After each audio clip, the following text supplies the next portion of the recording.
Agora são 5 horas e 17 minutos, nós convidamos aqui para participar do Bastidores do Poder, já está na linha o líder do governo no Congresso Nacional, senador Eduardo Gomes. Senador, tudo bem? Boa tarde a todos os ouvintes da Rádio Bandeirantes, Alane e o Cláudio.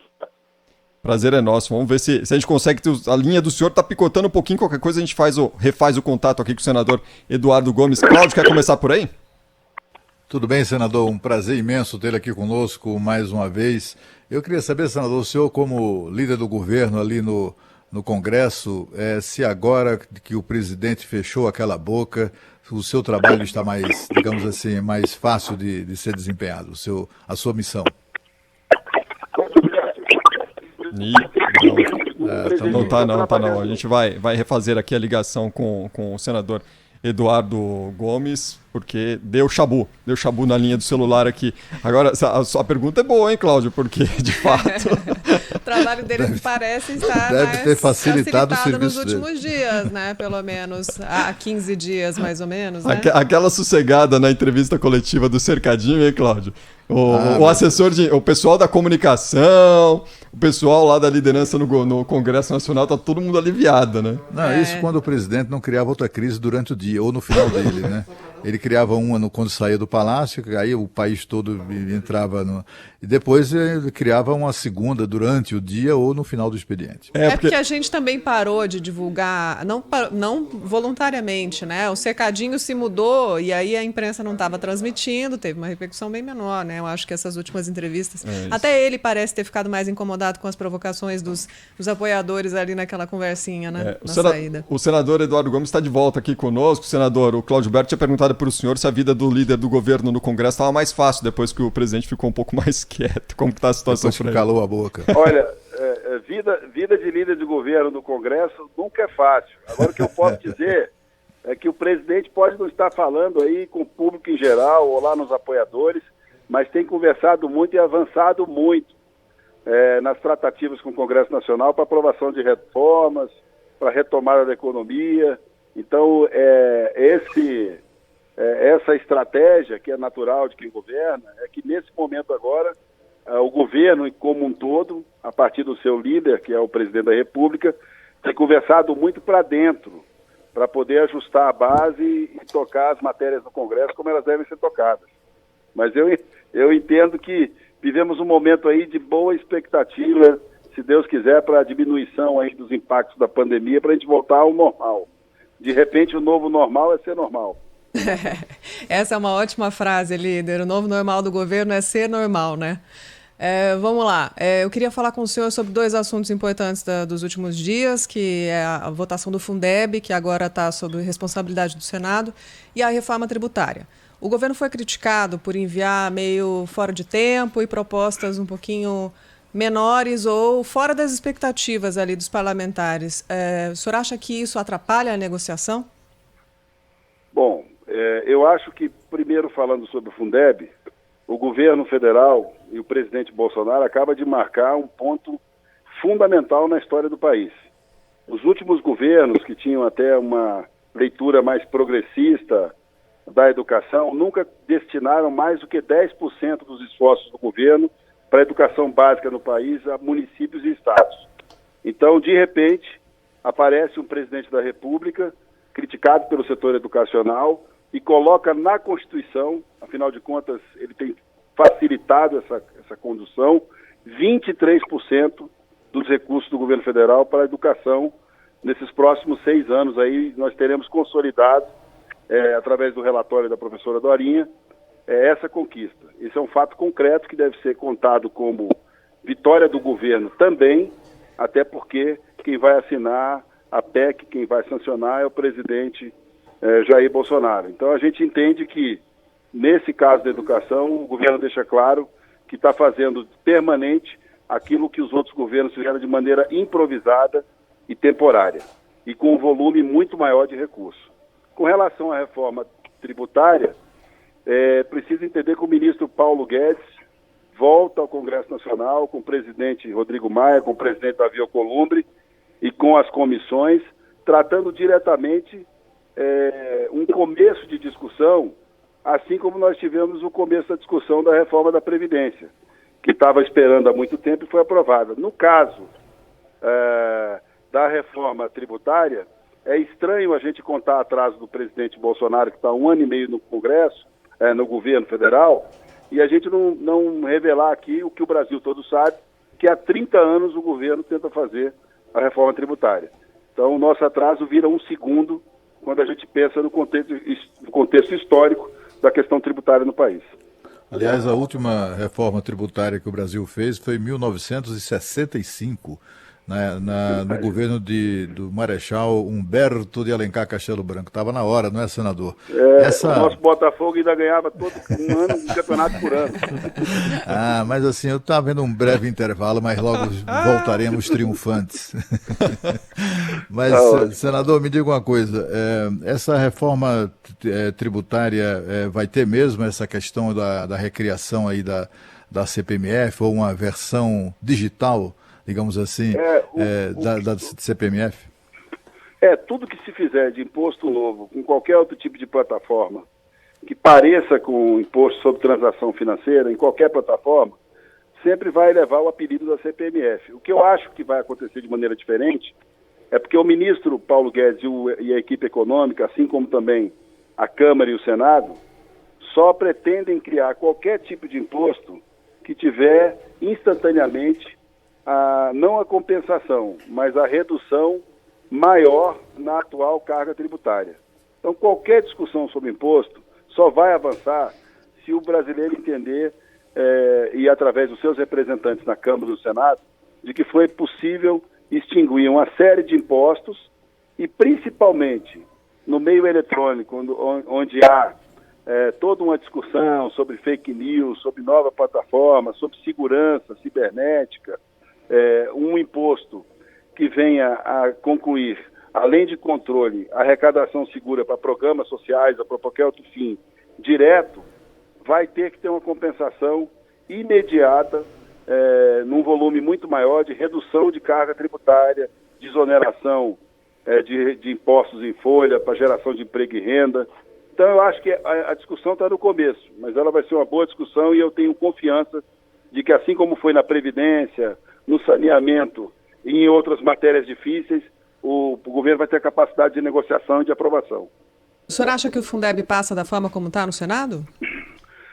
O Fundeb, primeiro, o presidente Davi, ao escolher o senador Flávio Arnes, não só ele, como outros senadores que têm uma atuação destacada na questão social e na questão da inclusão e na educação, fez uma bela escolha, é um grande parlamentar, preparado, e a gente entende que em alguns momentos no parlamento, a melhor emenda é a precisão, é a votação daquilo que foi considerado avanço.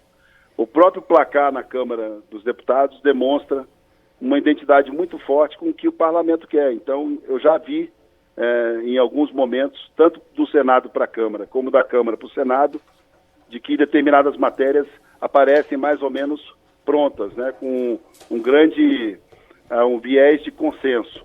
Então, eu acredito que se tiver alguma mudança de redação ou alguma coisa a ser reparada, não vai ser feita em prejuízo para que o projeto atrase mais tempo, né? Eu vejo realmente a concordância muito grande de líderes de vários partidos, do governo e da oposição, com relação à PEC do Fundeb. E a previsão é votar agora em agosto? Tem prazo? É o que disse o presidente Davi Alcolumbre quando delegou aí o senador Flávio Arnes como relator. Nós estamos conversando aqui... Pois não, Cláudio, pode ir. Senador, o que é que a gente pode esperar dessa reforma, né? Nós sabemos que no Senado há um projeto mais ambicioso que unifica 9 tributos federais, estaduais e municipais. A Câmara um pouco menos, 5. O que é que a gente deve esperar? É uma reforma que de fato venha a fazer diferença? Porque o que a gente tem visto ao longo dos anos, nesses 55 anos, né, assim, desde a última reforma, são coisas cosméticas, né?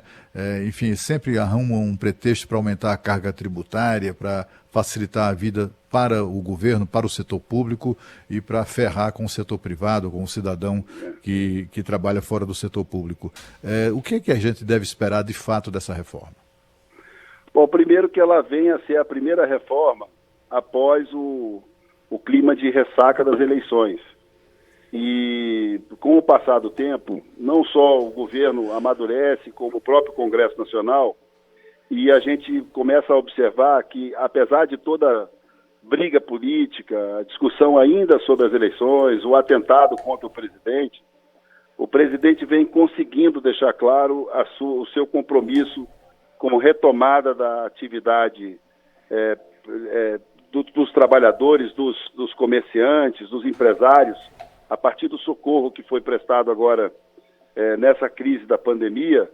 Então, dá para perceber que, pela primeira vez, esse assunto é um assunto muito forte para o governo, mas que vai atender diretamente aquela questão da liberdade de comércio, aquela questão da geração de emprego no setor privado, coisas que o presidente já dizia na sua campanha e que, por uma série de atitudes dele, desde o começo do mandato, as coisas já vinham acontecendo, mas sempre ficavam acobertadas por alguma crise do dia, por alguma frase, alguma confusão, ainda remanescente do próprio ambiente da campanha.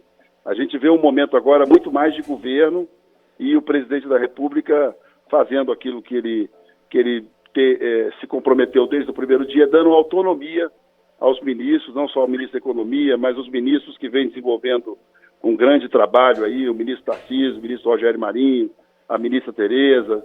Então a gente vê que em determinadas áreas o governo tem, mesmo com a pandemia, avançado muito, inclusive com relação ao comparativo de governos recentes. Senador Eduardo Gomes, líder do governo no Congresso, o senhor especifica aí a questão da reforma tributária, falou sobre a questão, passou pela questão da CPMF e a aprovação através do, não é CPMF não, mas esse tributo sobre movimentações digitais, enfim. O convencimento da população passa pela questão de uma redução e a demonstração de que a carga tributária foi diminuída de uma forma geral.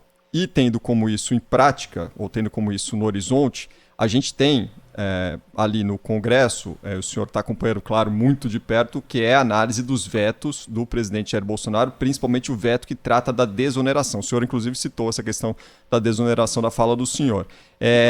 A gente pode entender, então, que essa negociação em torno de uma votação, de uma derrubada do veto presidencial em relação à desoneração dos 17 setores da economia, os que mais empregam no país, deva se arrastar um pouco mais, e a gente só vai ter uma votação, uma discussão sobre o tema lá na frente, quando pelo menos uma primeira parte da reforma tributária estiver aprovada já? Bom, eu costumo ser otimista e acho que é importante, principalmente quando a única alternativa é sê-lo, né? O ministro Paulo Guedes e o próprio presidente, através de uma determinação central do presidente Jair Bolsonaro, em várias oportunidades recentes, deixou claro que compreende o ambiente de retomada da economia e compreende as dificuldades dos setores diversos, recentemente com apoio ao setor cultural de mais de 3 bilhões de reais, agora com apoio ao esporte na semana passada, tratando a todas as áreas com cautela fiscal, mas com precisão e atendendo às necessidades. Então eu quero entender que, com relação à desoneração, nós ainda temos uma faixa de segurança, que é o período da calamidade até 31 de dezembro, mas eu entendo que já existe ambiente para, na construção das opções de reforma tributária, não só diretamente, ou uma coisa dependendo da outra, mas que existe sim ambiente de um amparo para uma faixa maior de transição. Eu cheguei a falar até como ideia há uns dias atrás sobre um período menor, que não fosse de 1 ano ou de 6 meses, mas eu entendo que em todas as oportunidades recentes que o governo se colocou diante de uma questão dessa, o presidente Bolsonaro teve sensibilidade e acabou atendendo aos setores que estão vivendo um momento de susto, de pandemia, onde todo mundo quer aprender a caminhar de novo. O senhor pretende votar a favor da derrubada do veto na sessão do Congresso Nacional? Eu não acredito que o veto seja a única opção, porque o veto também precisa ser analisado. Desses 30 vetos que nós temos hoje para serem analisados no Congresso Nacional, pelo menos 16 têm origem constitucional. Então são vetados por questões de constitucionalidade, o que não quer dizer que no mérito o governo não possa achar uma medida paralela, como medida provisória ou qualquer outra providência que atenda àquela necessidade. Isso já aconteceu nesse governo e diversos setores foram atendidos nesse governo através desse instrumento. Então eu acredito muito ainda no poder de negociação, no poder de convencimento dos 17 setores estratégicos e até ampliando esse benefício para outros setores que se acharam discriminados aí nessa política de desoneração. Senador, eu gostaria de saber a sua avaliação como parlamentar experiente e como líder, sobretudo, do governo no Congresso, no Senado, desse posto de observação privilegiado. Eu queria que o senhor avaliasse para nós esse primeiro período, digamos assim, de experiência, de convivência do presidente Bolsonaro com o chamado Centrão, os partidos de centro, né, que tem feito ali certamente alguma diferença em relação a outros tempos, né, do ponto de vista de uma base mais consistente de apoio ao governo. Como é que está a relação e que tipo de avaliação o governo faz dessa convivência com o Centrão? Primeiro, Claudioberto, muito feliz por essa pergunta, porque vem de um dos brasileiros, né, com certeza não temos mais do que uma mão, né, que tem uma experiência larga e que conhece a história da política brasileira como ninguém. Então, a cada momento, a gente se depara com um questionamento objetivo sobre o que é exatamente Centrão, né?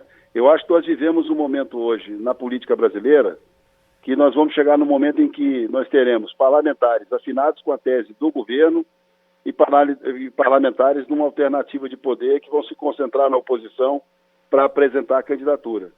Porque se formos olhar pelas últimas 3 ou 4 experiências de grupo de centro no Congresso Nacional, até o perfil desse volume de votos que o governo tem é um pouco diferenciado, né? Até porque a política mudou também.